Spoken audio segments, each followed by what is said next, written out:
মার্কিন president Donald Trump বলেছেন, ইরানের সামরিক অভিযানে সহায়তা না দেওয়ার সিদ্ধান্ত নিয়ে ন্যাটো একটি খুবই বোকামিপূর্ণ ভুল করেছে।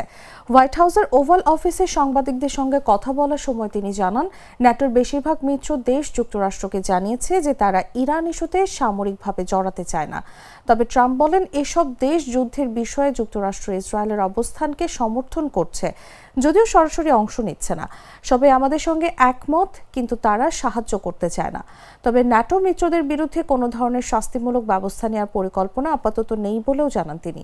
এদিকে ট্রাম্প হরমুজ প্রণালী নিরাপদ রাখতে বিভিন্ন দেশকে এগিয়ে আসার আহ্বান জানান।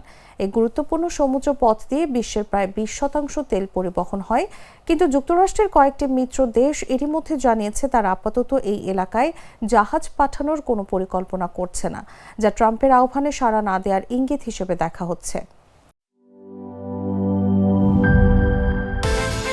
বিকাশ পেমেন্টে 10,000 টাকার বেশি অফার। শপিং চলছে তো।